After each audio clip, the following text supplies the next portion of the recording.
I think that the elite of the best, I don't know how many wines, but the best wines produced in Bordeaux are now joining the deluxe world.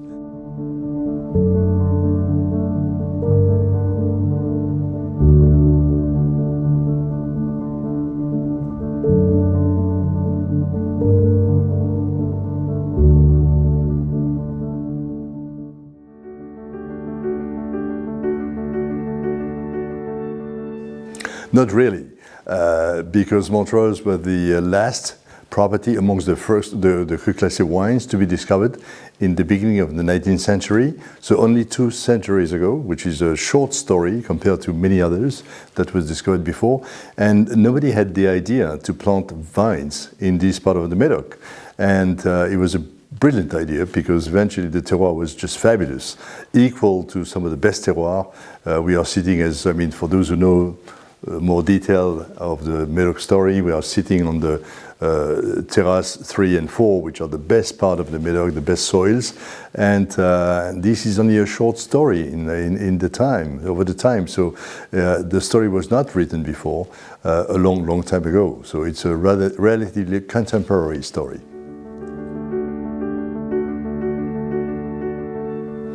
Yes, in many ways, because of course, we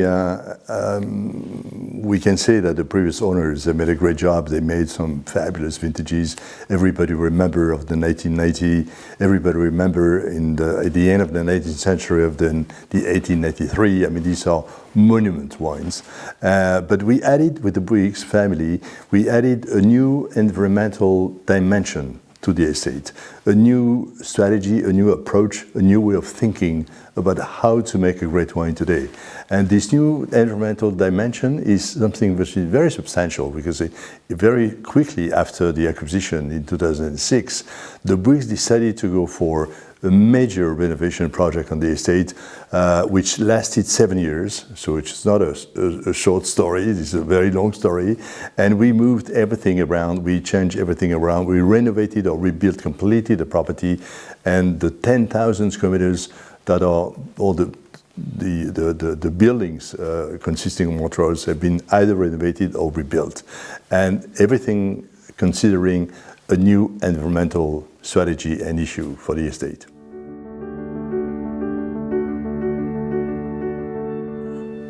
I think some of the best arguments to convince someone to buy Montrose is the fact that we are offering year after year, vintage after vintage, a very regular quality, always of high quality, and this is given by the terroir. I mean, where we are located, so close to the riverside, so well exposed to the sunshine, sun rays. I mean, all the climatic environmentals are really not guaranteed. We're never guaranteed to make a great wine. But if we look back in the past, we do have produced regularly on the estate great vintages year after year.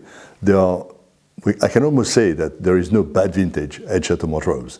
Even the so-called bad vintages, such as 2004, which has no big reputation. If you drink 2004 today, you do drink a great wine. Very enjoyable. So I think this is a very good advantage, and the certainty to buy something consistent in quality and at an affordable price.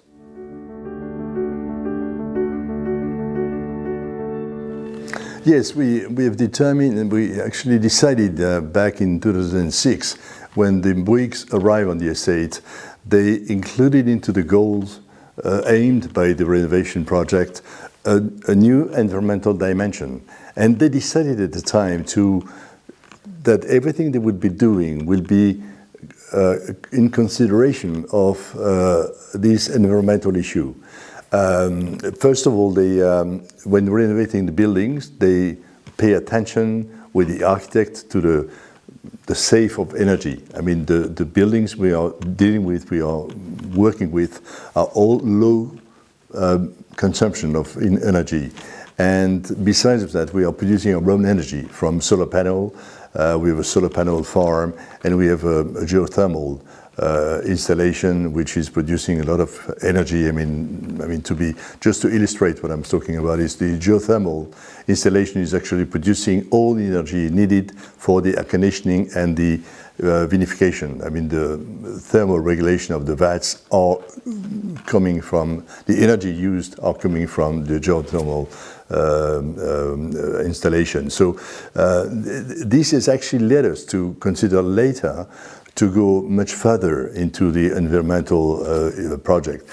The reason behind that is very simple. We're dealing with one terroir which is unique, and this terroir is our treasure and cannot be replaced. So the activity we have on the estates must have the latest impact on the terroir for the years to come, for the decades to come, the centuries to come. Our ancestors have respected the terroir, and it's only in the modern world after the Second World War that we started to not paying so much consideration to environmental issues, using chemicals, plugging too much the earth. I mean, there was some incredible thinking at the time saying, well, the soil that we are dealing with, the quality soil, is the one which is deep in the soil, and that's not true. I mean, the vine roots are actually getting water from the subsoil, not the nutrition elements. This is coming from the surface of the soil.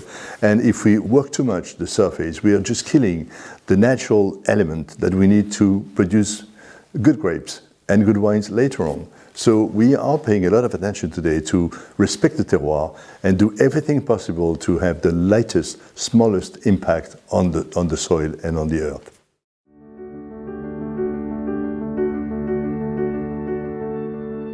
I think so, because I think what matters for luxury items is the signature of the product. And regarding the wine production, the signature of the terroir is the most important by far of the signature of the estate.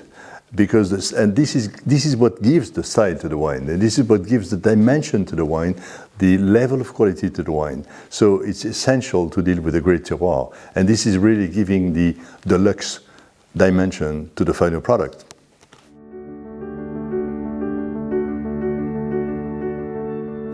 I think that the elite of the best, I don't know how many wines, but the best wines produced in Bordeaux are now joining the deluxe world. Wasn't the case before, because the way we were thinking about the Grand Vin, the way we were thinking about the production of Grand Vin, maybe didn't take so much care of what a deluxe wine should be like. Today, it's a dimension we've added to our philosophy of producing wine, but not every Bordeaux wine is the deluxe wine. Only the elite of the Bordeaux wine. It's like in fashion. I mean, the ready-to-wear fashion are not necessarily a deluxe product. Only the top signature are deluxe product. So the same applies to the wine.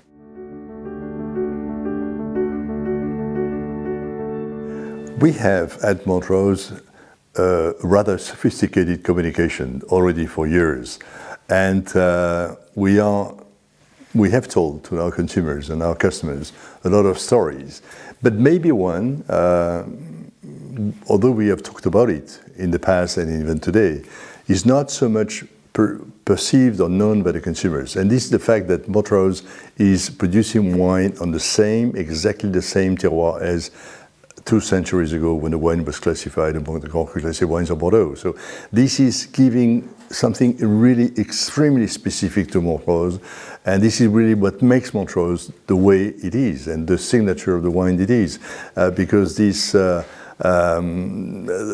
story that is a true story, by the way, that is really giving the guarantee that we are producing Montrose, the wines of Montrose, on exactly the same terroir with the same borders as 2 centuries ago, is essential to really make sure that a consumer is tasting and drinking something which is consistent in quality and respect the essence and the origin of the terroir.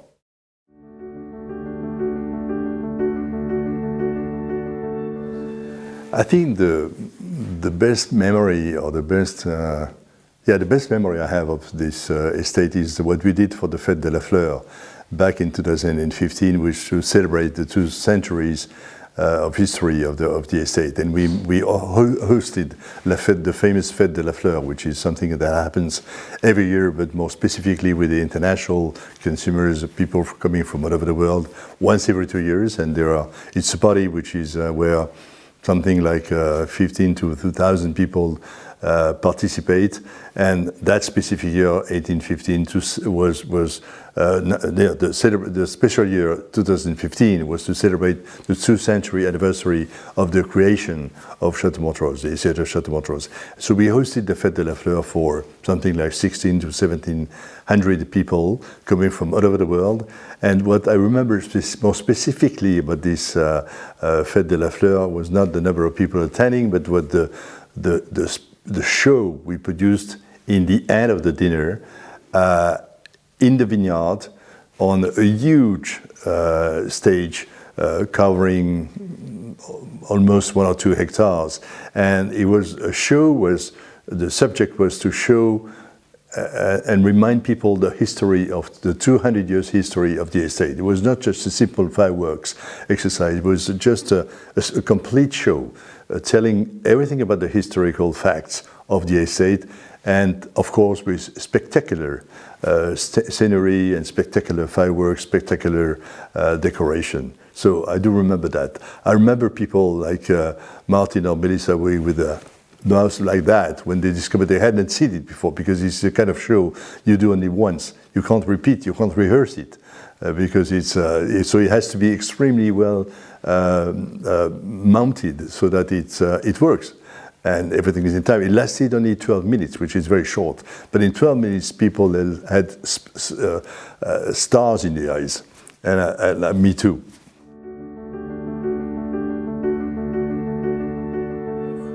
I think yes, because there was a need, specifically under such circumstances in the whole world with the pandemic, to do something special. Fortunately, Mother Nature has given us a fantastic vintage. So we knew the wine, and I think everybody knew that the wine was a great wine, particularly in the great terroir. So there was no doubt in the consumer's mind that buying Montrose 2019 or others in the vintage 2019, certainly for the best chateau, was a good proposition. This proposition needed also to be coming together with a good offer, a good deal, as people say. And the good deal was expected even by the wealthy people.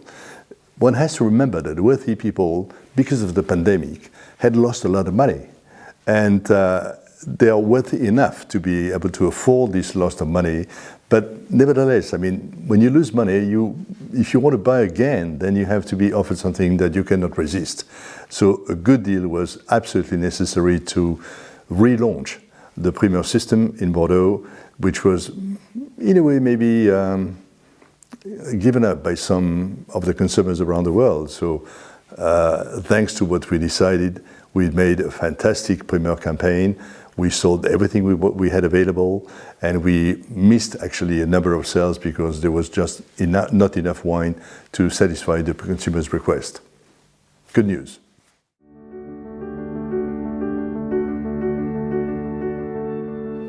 Absolutely. I mean, Montrose belongs today to the 10, 12 best wines produced every year in Bordeaux.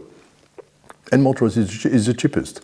So buying Montrose, you make sure that you do have the quality and you do have the good price. And if you compare Montrose offer together with this part of the market that I'm talking about, the 10 best wines of Bordeaux, you have inside a majority of first growth of Bordeaux sold at prices that have nothing to do with the prices of Montrose. So it is regularly a good deal. I mean, and the perception people have of the offer of Montrose is a very good perception. So they are very safe when buying Montrose because the price will never go down. The price can only go up. But I think the main motivation maybe when buying Montrose, I don't think it is the investment. I think it's the quality first. And it's a wine which at this price is consumable. I'm a little bit cautious about the fact that people may consider wine as purely an investment. and with no major intention to sell it or to consume it or to store it. They're just storing it for making the investment. If the market of the grape wine becomes like that, I think we are in danger, because as always, for decades, the main objective when selling a wine, producing a wine like Château Montrose or selling it, is to make sure the wine is being consumed sooner or later. So the investment issue is coming second, not first.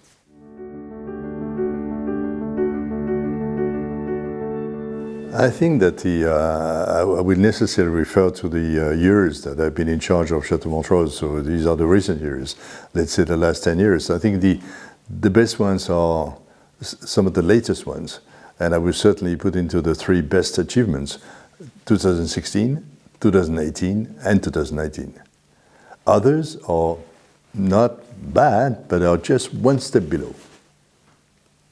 Without talking about the past vintages like 2009 or 10, which are monsters and be highly acclaimed by many people in the world.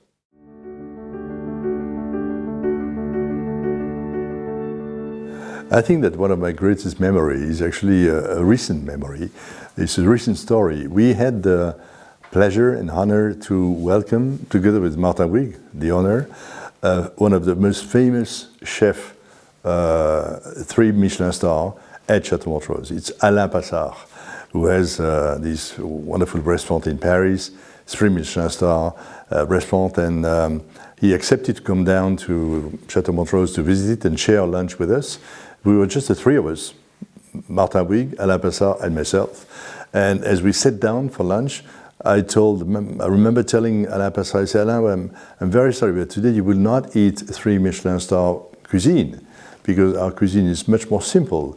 And then I said, immediately said, don't worry, this is what I prefer by far. I cook 3 Michelin star cuisine, but I enjoy a simple omelette if I have an omelette to eat.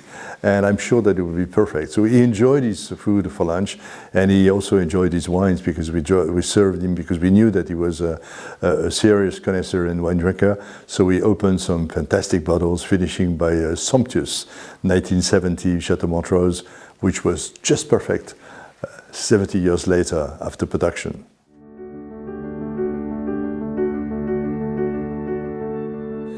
We produce on the estate 3 different wines. The Grand Vin, which everybody knows, Château Montrose, classified growth. We produce a second selection called La Dame de Montrose, in honor of the lady from the Charmolly family who, during the Second World War, was in charge of the estate. She was a great lady. I mean, she made a great job. She managed to, by herself, to drive the estate. There were no men around. They were all at war, and so it was a dramatic moment. So she really was a great person. So in memory of this fantastic lady, we named, when the question came to produce a second wine, as we classically call this kind of wine, to call it La Dame de Montrose. And for us, La Dame de Montrose is actually something a little bit more special than in many other estates that I know in Bordeaux. The reason being that we are a single block terroir, and every single parcel is given every year the same chance to succeed and to make a wine that will be selected to go into the Grand Vin. So we drive the estate exactly hectare by hectare in exactly the same way. So each parcel, as I said before, is given a chance to be part of the selection for the Grand Vin. If this is not the case, then because we have driven the estate so well and every single parcel so well, so the quality of the second selection, named La Dame de Montrose, is very high and very close in style to the Grand Vin. If you taste them side by side, of course, the dimension of the Grand will be much more spectacular. But the Dame is really part of the family. And same it applies to the third wine, which we are producing today, called the Tertio of Château Montrose. Of course, I mean, we are going down in quality and in consistency to the Grand Vin, but all 3 labels are really bearing something from the signature of the estate. And that's very important.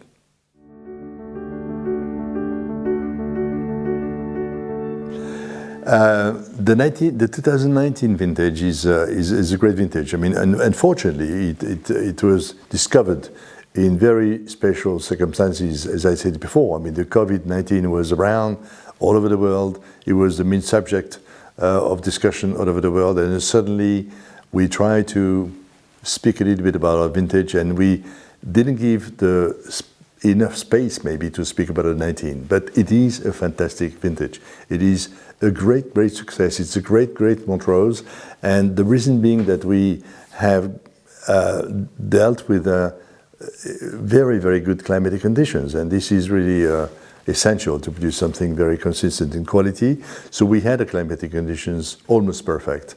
A mild spring, enough rain, sunshine when needed for the flowering, no much coulure, no much midorandage, no much diseases in the vineyard, a great summer, sunny, warm, with no excess of warmth, with rainfalls regularly to just feed the vines, and in the end, I mean, harvest under the sunshine, the great timing. We were not in a hurry to pick the grapes. We could take our time to pick, to make the selection parcel by parcel or sub-parcel by sub-parcel in order to really only pick the grapes when they are ripe. So in the end, it was relatively easy to make a blend with the best samples of wine, and in the end, I mean, the blend is really wonderful and express exactly what the site of Montrose is about. So it's a great expression. This is why I classified this vintage among the 3 best achievements over the last 10 years. And what kind of dish we can enjoy with this kind of wine? Probably all the classical mid-courses that we can think about. Duck, I love wild duck, roasted very simply with some local ceps, perhaps a little bit of garlic and parsley. In 15 years, well, maybe I will think about that when inviting some good friends.